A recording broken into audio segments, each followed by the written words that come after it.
আমাদের বিএনপির চেয়ারপারসনের উপদেষ্টা সাবেক সিনিয়র সচিব জনাব ইসমাইল জবিউল্লাহ এবং সুপ্রিম কোর্টের সিনিয়র আইনজীবী ব্যারিস্টার রুহুল কুদ্দুস কাজল এবং ইলেকশন কমিশনের সাবেক সচিব জনাব জাকারিয়া,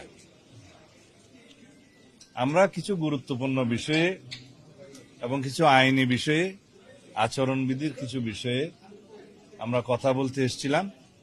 কয়েকদিন আগে আমাদের সিনিয়র নেতা স্ট্যান্ডিং কমিটির মেম্বার জনাব নজরুল ইসলাম খান এসেছিলেন আরও একটি গুরুত্বপূর্ণ বিষয়ে, পোস্টাল ব্যালটের বিষয়ে আপনাদের সাথে কথা হয়েছে।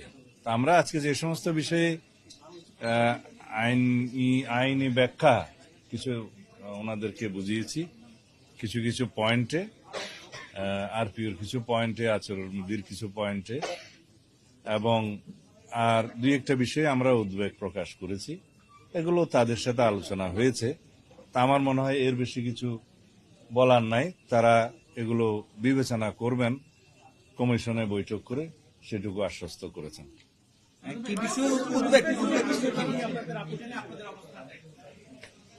এগুলো পুরান বিষয়, আবার বলতে হয়।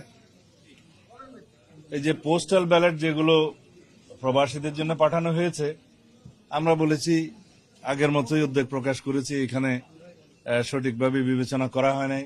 যারা এই পোস্টাল ব্যালট প্রণয়নের কাজে ছিল এবং প্রেরণের কাজে ছিল বা এগুলোর বিষয়ে যারা দায়িত্বপ্রাপ্ত ছিল, তাদেরকে ব্যাখ্যা দিতে হবে, ইলেকশন কমিশনকে ব্যাখ্যা দিতে হবে।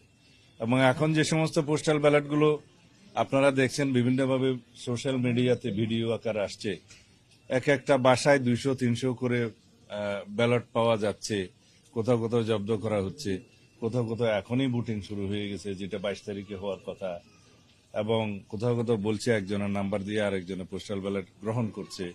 এইভাবে অনেক কিছু অনিয়ম হয়েছে।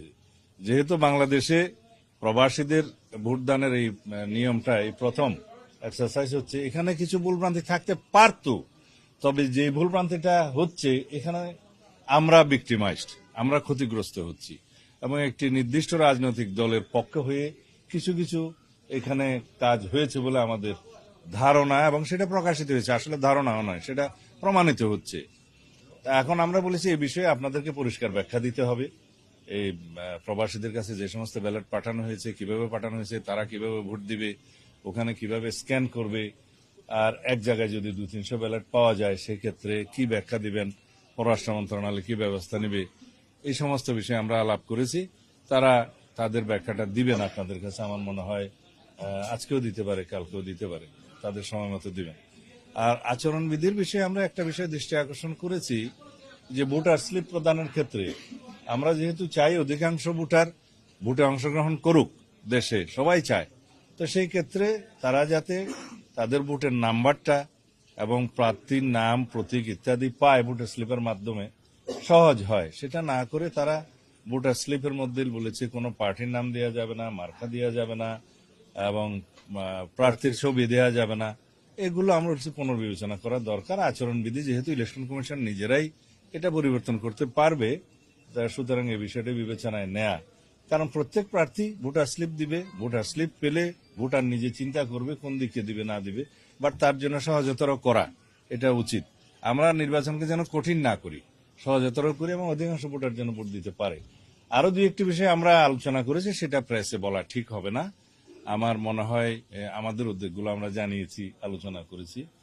আর যে সমস্ত বিষয়গুলো এখন আপিল শুনানিতে চলছে, এই বিষয়গুলো যেহেতু অনেকটা আমরা বললে এটা সাবজুডিস হবে, সেই জন্য আমরা এখানে আলোচনা করছি না। আমাদের লয়ার আছে, তিনি এগুলো অ্যাড্রেস করবেন।